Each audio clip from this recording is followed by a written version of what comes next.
coming, and I'd like to thank local people like Brett and Rana and Donald for their support over this last few months, as well over the years that I've been coming up here.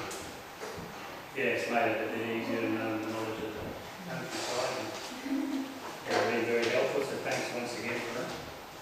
Right, I want to demonstrate this works for me as well, firearm selection and setup. If you're always like, okay, we'll go firearm choice would be the 2 and 3. It depends whatever you've got already, which, you know, most people do have. This is just firearm choice for this sort of work.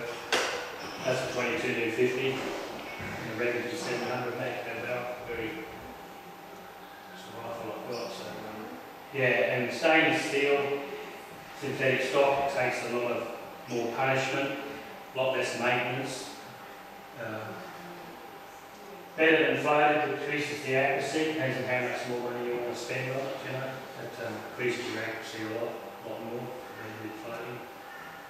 So that one is organised, it was an extra rifle. And a good scope, 3 to 90/40 minimum. Get a good one because wrinkle will destroy anything that's cheap, you know. So if you've got a 303 or 308 or anything, you're not a cheap scope, you're just going to break crosshairs and have a lot of trouble with it. So get yourself a good one, and yeah. But it depends on individual choice on your firearm. The 2 to 3 will do all you'll need for dogs, pigs, anything else up to 200 yards.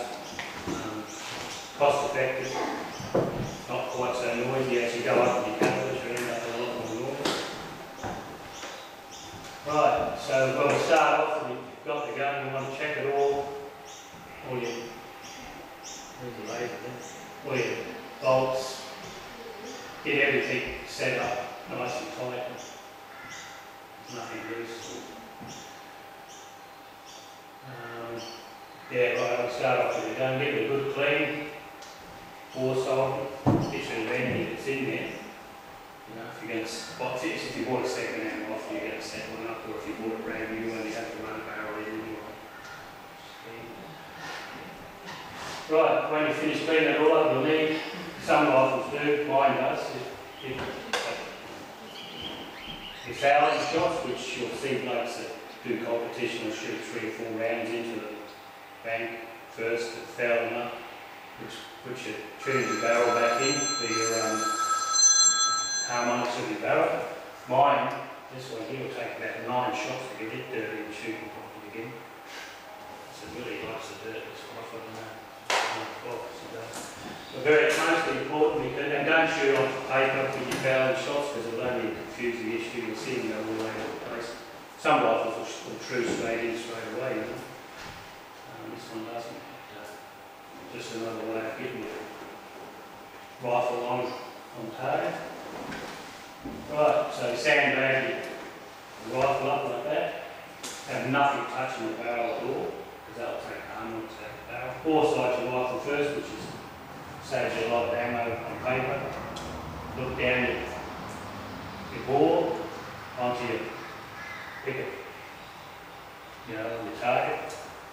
And what you do is you've got the barrel lined up with it and bring your scope to that point, but it will work as reverse polarity. You need to wind it up to go down, down to go up on your ball side. When it comes to doing it, when you're actually shooting on the paper, you go back to what it's supposed to be. If you look down, you'll see it, you'll watch, you look through the barrel. On the paper, and you wind up, it'll go down. And that's how it works. It's called the vertical barrel. And your scope set on 8 for sight head on your target. Gives you a clear picture. See what you're doing. Right, select the ammunition that suits your rifle. Some rifles like certain types, some like, unless you actually reload, like you do, reload your own, you just set yourself up. So like, if you're going to use factory ammunition, could be a few different types to find out what you like. If you've got a few neighbours, you can sort of swap around a bit, you know, find out what the rifle lots, 22 to 30 finicky, probably a big crossbow. Fire your 3-shot group, see how they group. The one that groups the best, pick that as your ammo that suits that firearm. And then, you need to have the rifle setting for your sort of maximum long-range trajectory. So if you want to set it at about 1.5 inches high at 100 yards, that's like your 2 3s, probably best across the board. 1.5 inches at 100 metres will give you a 0 metre around 250. You don't need to worry about holdover or anything like that. So if you want to take the long shot, so that works. So when you're going to target on the board, I found if you've got your board and your target's level like that, it ensures that the scope, when you've got it on your bench, is level, your rifle's level with it, because if it's tilted over one way, that will shoot every way. So that actually does help really well. If you've got your crosshairs on that, your firearm's level on your bench, so that you won't shoot around that way or that way.